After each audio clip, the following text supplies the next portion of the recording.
Bienvenidos a todos a esta primera clase de la unidad 1 de trabajos prácticos de la asignatura Corrientes Actuales en Psicología.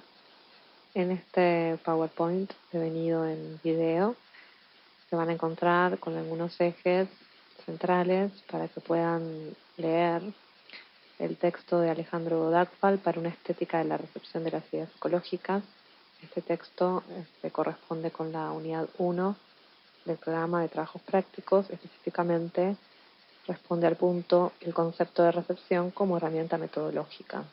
Como se darán cuenta a lo largo de los distintos videos que van a tener para pensar los textos de la unidad 1, son textos programáticos que encierran en sí mismos conceptos centrales que van a ser abordados a lo largo de toda la materia. Entonces es muy importante que presten atención a esta primera unidad para que después el resto de las unidades vayan teniendo sentido, ¿no? Es como si estuviéramos enhebrando la aguja con la que vamos a coser el tejido de esta asignatura.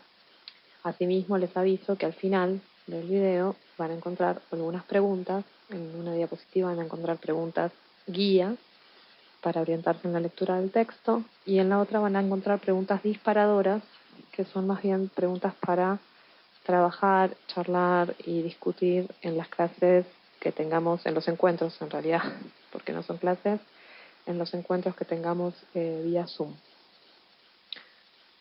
Bien. Bien, el autor del texto que están leyendo, Alejandro Dagfal, dice que va a tomar el concepto de recepción de un campo que no pertenece a la psicología, sino que pertenece a la crítica literaria, es decir, del campo del arte, viene este concepto, específicamente de Robert Haus, que fue un filólogo alemán, estudioso de la literatura alemana y de las literaturas románicas, especializado en las literaturas medievales y en la francesa moderna, y se lo considera uno de los padres de lo que fue denominado la estética de la recepción. En el texto de teóricos también tienen para leer, si quieren, o de manera complementaria, el texto original que se tradujo en nuestro país muy tempranamente. Lo tradujo Beatriz Arlo y lo publicó en 1981 en la revista Punto de Vista. Era un texto que se refería a una ponencia de 1979 que fue traducido entonces muy poquitos años después, 2 años después, y publicado en nuestro país. Eso habla ya de una intensa y rápida recepción, podemos decir, de la propia estética de la recepción en nuestro país. La recepción desde la teoría literaria se refiere a un concepto que en principio, dice el autor, estamos hablando de Haus, tiene un doble sentido, activo y pasivo. Y por suerte, esto agrega Dagfal, en español la palabra recepción conserva estas dos actitudes del término, ¿no? Tanto como acogida, que sería la parte pasiva de la recepción, ¿no? De alguien que está en posición de recepcionar, de recibir algo, como la parte activa, ¿no? De la recepción como una forma de intercambio. Lo que va a decir Haus en esta ponencia, que fue muy importante para la historia de la hermenéutica y de las interpretaciones de las obras literarias, estamos hablando, recuerden siempre, del campo del arte, es que la historia de las interpretaciones de una obra de arte es un intercambio de experiencias, o, si se quiere, un diálogo, un juego de preguntas y respuestas. Esto significa, quienes estén escuchando, que evidentemente la interpretación de una obra literaria, la interpretación de una obra de arte, no es algo que se produzca de manera objetiva y lineal o de forma igual para todos, ¿no? Cada uno recibe la obra de arte, y en ese intercambio, ese diálogo que se da entre quien recibe la obra de arte y la obra en sí, que fue producida por otra persona, se produce un diálogo y ahí se da la verdadera creación o la verdadera obra, ¿no? La obra entonces no sería, imaginemos el cuadro que está colgado, sino la participación que toma aquel que está frente a ese cuadro colgado, ¿no? Y genera un vínculo entre ambos, ¿no? Podemos pensar en un cuadro, pero también podemos pensar en una obra de teatro, podemos pensar en una novela, podemos pensar en una obra musical. Entonces, la recepción desde la teoría literaria es un acto de doble faz que incluye el efecto producido por la obra de arte y el modo en que el público la recibe. Esto guarda relación, dice House en su conferencia, con la noción de obra abierta de Umberto Eco, que no la voy a desarrollar acá, pero seguramente la encuentran desarrollada en alguno de los teóricos de profesor titular. Bien, aquí tenemos un ejemplo muy claro de lo que acabamos de ver un poco más en términos teóricos o conceptuales, que es a partir de una viñeta de Liniers, un dibujante argentino que seguro lo conozcan. Tiene una tira particular, un personaje que se llama Cosas que a lo mejor le pasaron a Picasso.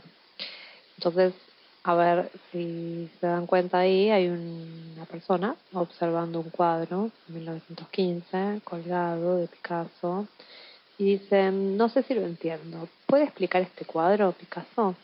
Picasso se queda pensando y dice, seguramente, pero en este caso usted entendería la explicación, no el cuadro. Aquí hay una diferencia clara, entonces, entre la vieja forma de entender la interpretación de los textos o de las obras de arte, de las obras literarias, en términos de explicación, ¿no? Que podría reducirse a que uno entiende o entra en diálogo con la obra en tanto y en cuanto sabe por qué el autor la hizo, qué quería expresar en ese momento, qué estaba queriendo decir, a quién se la estaba dedicando, ¿no? Estos exámenes que vemos que hace Freud, por ejemplo, de Leonardo, que tienen que ver como con una búsqueda de tratar de justamente de explicar, de dar cuenta de los motivos, las intenciones, los para qué y los por qué de las obras. Estos intereses son genuinos y no los descartamos, ¿no? Pero lo que integramos en la estética de la recepción es la idea que la obra se produce en ese diálogo entre el lector y la obra. Por eso Picasso responde que el señor entendería la explicación y no el cuadro. El cuadro, ¿cómo lo va a entender el señor? Si se deja impactar, si se deja intervenir por lo que da esa obra de arte. Lo que está entendiendo Picasso en esa viñeta cómica es que su cuadro, más allá de las intenciones que haya tenido al pintarlo, trasciende su psique, trasciende sus objetivos personales, ¿no? Y que hay un diálogo que se tiene que establecer con quien la está leyendo y recepcionando, y ahí se produce la verdadera obra de arte. Bien, aquí se me ocurrió traer un texto de una autora que cita House en su ponencia, Susan Sontag. No lo tienen en la bibliografía, pero es un ensayo que a mí me gusta mucho, es una autora que a mí me gusta mucho leer, porque es una escritora feminista, bastante leída, que se las recomiendo mucho, y tiene un ensayo de 1966, así que es previo a la ponencia de House y es la que House cita, que se llama Contra la interpretación. Ya ahí en el título se dan cuenta cuál es entonces la posición de la autora en relación a esta idea de que los textos o las obras puedan ser interpretados, puedan ser explicados, ¿no? La autora dice, la finalidad de todo comentario sobre el arte debería ser hoy hacer que las obras de arte y por analogía nuestra experiencia personal fueran para nosotros más y no menos reales. La función de la crítica debería consistir en mostrar cómo es lo que es, incluso qué es lo que es, y no en mostrar qué significa. Un poco se trata de una postura fuerte, tanto desde lo epistemológico como desde lo político, para cuestionar, sacudir, torcer esa pulsión que tenemos en nuestra cultura occidental por tratar de entender siempre qué significan las cosas, qué quiso decir. Y mejor, dice ella, tratar de impactarnos y volvernos más reales, más conectados conectadas con cómo es lo que es y qué es lo que es, qué me sucede con lo que estoy viendo, ¿no? Incluso ella llega a hablar de más que de una hermenéutica, de una erótica del arte, ¿no? Como de dejar impactar al cuerpo por las obras. Recuerden que seguimos estando en el campo del arte y que esto va a tener sus ajustes o sus componentes específicos cuando pasemos a la recepción de ideas psicológicas.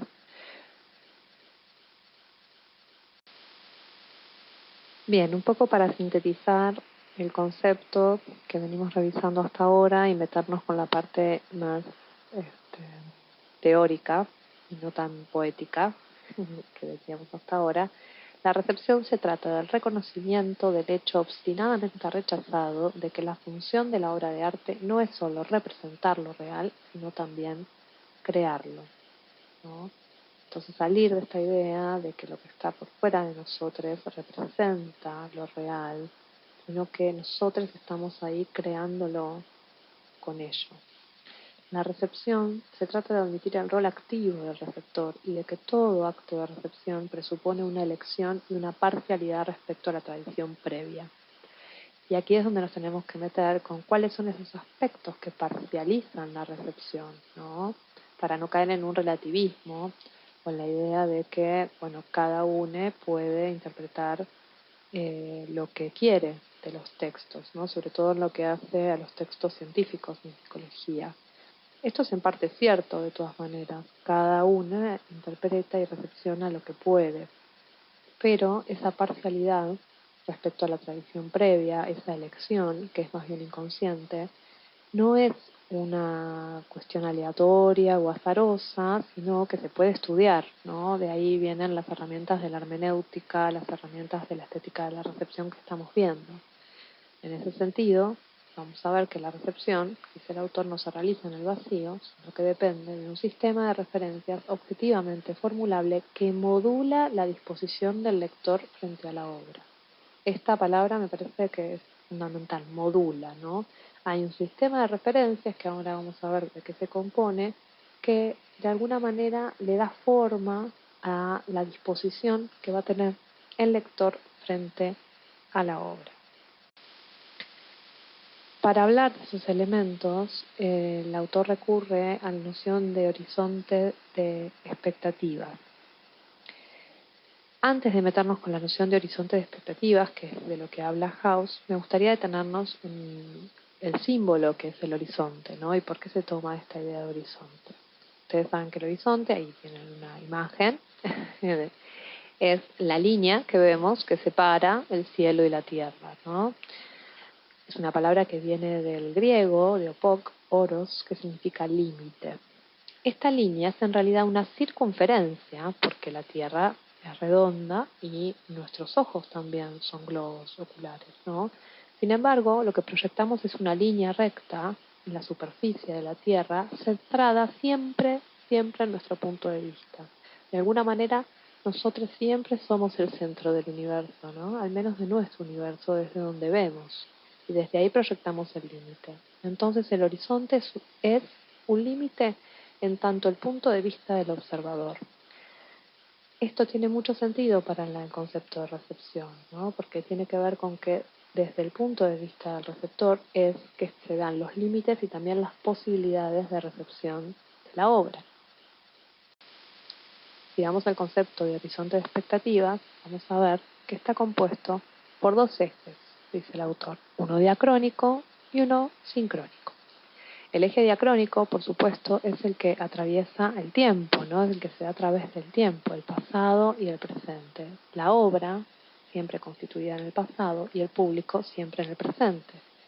La obra siempre se produjo antes de ser recepcionada, ¿no? No se puede recepcionar algo que no ha sido creado, al menos hasta ahora. Entonces, ya ahí hay un juego de los tiempos, ¿no?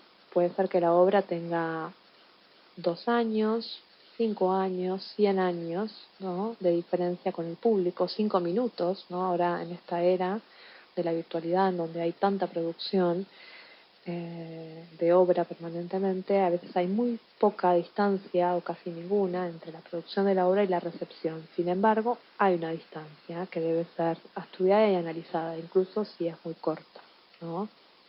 Esto me hace pensar cosas para discutir por ahí en el encuentro de Zoom, por ejemplo, la cantidad de obras y de literatura que se creó muy rápidamente a partir de la pandemia. Y en el eje sincrónico se ubican los aspectos sociales que hacen a la recepción de la obra, que tiene que ver con todo lo que se les pueda ocurrir a ustedes que entra en el campo de lo social, ¿no? De las características sociales, económicas, políticas del contexto de recepción de la obra, y los aspectos literarios, del canon literario, que tiene que ver el canon literario un poco con la sensibilidad o el gusto estético, ¿no? Que tiene el público para recibir determinadas obras sí y otras no. Como para no irnos a un campo muy elevado, yo siempre cuando doy clases de este tema les sugiero a mis alumnos pensar en el perfil de Netflix, que al día de hoy casi todos tienen acceso a Netflix y vieron que tiene unos perfiles, ¿no? Entonces uno hace un perfil que si no lo comparte con otras personas, empieza a generar su propio canon literario, digo yo, ¿no? Porque Netflix empieza a ofrecernos de repente las series, películas, documentales que tienen que ver con nuestro gusto. Es como si de alguna manera se armara un canon ahí, ¿no?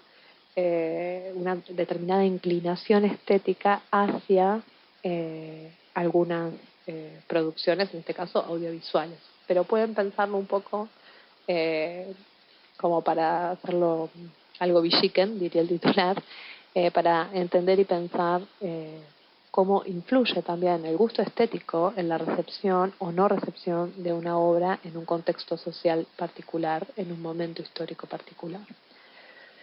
Entonces, el horizonte de expectativas es el lugar en donde se da la recepción de una obra. Todavía estamos en el campo de la obra de arte. El sentido de una obra surge de una doble fusión de horizontes que continuamente pone en relación dialéctica al presente con el pasado y a la literatura con la sociedad. Bueno, llegamos ahora a la parte quizás más importante del texto de Dagfal, después de este rodeo poético, hermenéutico, literario que hemos hecho para entender profundamente a qué nos referimos con estética de la recepción, y vamos a ir a la especificidad de las ideas psicológicas, la recepción específica de las ideas psicológicas que, si bien comparten algunos elementos de la recepción eh, de las teorías del campo, de los textos, perdón, pertenecientes al campo literario, tienen algunos aspectos particulares, porque las ideas psicológicas tienen un fin científico y no solo de placer estético. Entonces esto hace que ese horizonte de expectativas que recién analizamos para la recepción de ideas de textos literarios, perdón, a eso se deban sumar otros elementos que den cuenta de lo específico del marco que modula, volviendo a esta idea de la modulación, del dar forma, a cómo vamos a recepcionar ideas del campo específicamente psicológico. Va a tomar para eso tres conceptos el autor, dos conceptos de Danzinger que ustedes ya conocen por Psico 1 y un concepto de Bourdieu, un sociólogo francés. No me voy a detener mucho en estos conceptos, sino que lo que vamos a hacer es leer las definiciones y dejar abierto para el espacio de consulta si hay alguna duda para volver a revisar. El interés intelectual, como ya saben, es esa estructura transindividual, es decir, que no depende de cada uno de nosotros como receptores, ¿no? Ahí trascendemos el relativismo, que caracteriza una disciplina, toda vez que son sus objetivos, sus propósitos, sus intereses, en definitiva, los que determinan su lugar respecto a otras disciplinas. Entonces el interés intelectual es una categoría que nos sirve para pensar los factores intra y extradisciplinares que dan forma a la producción y recepción del conocimiento científico. Para esto es muy importante tomar esta noción de que todo autor es, en primer lugar, un lector. Entonces, si hay producción científica de ideas psicológicas, en cada autor, en cada texto que ustedes leen, de Freud, de Piaget, esos autores también son lectores, también han recepcionado otras obras en función de los intereses intelectuales de la disciplina a la que responden. Entonces, al horizonte de expectativas social general se le suma el horizonte disciplinar.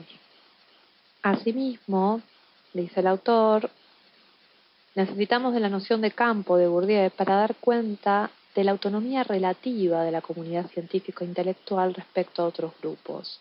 Este es un concepto muy complejo, pero deténganse a leerlo y lo podemos ir charlando, pero da cuenta un poco de que el campo científico no es un campo neutral, ¿no? Sino que va a estar atravesado por disputas y luchas de poder en la que está inscripta esa comunidad científica, ¿no? Las ideas psicológicas en todo el mundo, como toda idea científica, va a estar disputada por distintos campos de poder económico, político y social, porque son en sí mismas herramientas que pueden ser usadas para, por ejemplo, el control social, ¿no? Como vamos a ir viendo a lo largo de la asignatura. Y por último, el concepto de problemática, que es uno de los conceptos más importantes para mí de la obra de Danzinger, porque da cuenta de una estructura colectiva, patrimonio de un grupo, en gran parte inconsciente, esto es lo más importante de este concepto, que constituye el marco dentro del cual los problemas puntuales se hacen posibles. La problemática funciona como un límite de la gama de preguntas posibles en un ámbito. Es decir, cuando nosotros recortamos un problema para trabajar o para resolver en términos psicológicos, como parte de la comunidad científica de las ideas psicológicas, cuando hacemos ese recorte de ese problema, no somos del todo conscientes de que ese problema está siendo recortado de una gama amplia de preguntas, pero que también está limitada por ese campo de problemáticas. Es decir, que es una manera de advertirnos de que no nos preguntamos cualquier cosa. Las preguntas que nos hacemos tienen que ver con una estructura colectiva que le da la posibilidad o no a ese grupo o a esa persona de formular determinada pregunta como determinado problema científico a resolver. Por último, entonces, para repasar de qué está compuesto este sistema de referencias objetivamente formulable del que hablábamos antes, a partir del cual de su análisis podemos utilizarlo como herramienta para pensar la recepción de ideas psicológicas, y van a ver que vamos a utilizarlo en otros momentos de la cursada. Los elementos que lo componen entonces son el horizonte de expectativas en su doble eje, diacrónico y sincrónico, el interés intelectual, el campo y la problemática. Ahí les pido que se remitan a la parte última del texto, cuando el autor dice, en resumen, los distintos conceptos que hemos examinado, el de horizontes de expectativas, el de interés intelectual, el de campo y el de problemática, tienen algunas características en común, a saber, rompen con las viejas antinomias entre lo social y lo disciplinar, lo externo y lo interno, comprenden los problemas históricos en un marco transindividual e intersubjetivo y aspiran a una cierta objetividad, aunque no de manera ingenua. Bien, como les adelanté al principio, ahora tienen como sugerencia, repito, esto no es para entregar ni para evaluar, como sugerencia tienen esta guía de preguntas para leer el texto. Si se fijan, las preguntas se pueden responder perfectamente también a partir de lo que vimos recién en el video, pero la idea es que ustedes se acerquen al texto al menos una vez para registrar estos tres aspectos, ¿no? Por un lado, ¿qué se entiende por recepción desde la teoría literaria? ¿A qué se refiere el autor cuando dice que ésta no se realiza en el vacío? Segundo, ¿qué elementos componen el horizonte de expectativas? Y tercero, ¿qué otros elementos han de considerarse al transpolar estas categorías a la historia de la psicología? ¿Sí? Y después, cuando nos encontremos por Zoom, les cuento que mi nombre es Valeria Kierbel, soy la que está grabando este audio y por lo menos en mis comisiones y probablemente se sumen algunas otras comisiones también. Sugiero estas preguntas para pensar juntos en ese momento de encuentro, para utilizar el texto y actualizarlo, ¿no? Y no dejarlo solo como un tejido muerto para pensar cuestiones históricas, pensando la historia como algo presente y algo futuro y no solo como pasado. Les propongo pensar esto. ¿Qué tipo de historias, narrativas, teorías están vigentes y siendo más aceptadas en este momento de pandemia y de cuarentena? ¿Qué tipo de películas, series, novelas o ensayos están viendo, leyendo? ¿Creen que el campo de problemáticas cambiará después de esto? ¿Y los intereses de la psicología serán los mismos? Piensen en su propia recepción de textos. ¿Qué leí en 2019? Y si lo vuelvo a leer ahora, ¿es el mismo texto? Es importante aclarar que para esta parte no hay respuestas correctas, sino que es solo para pensar juntos. Nos vemos.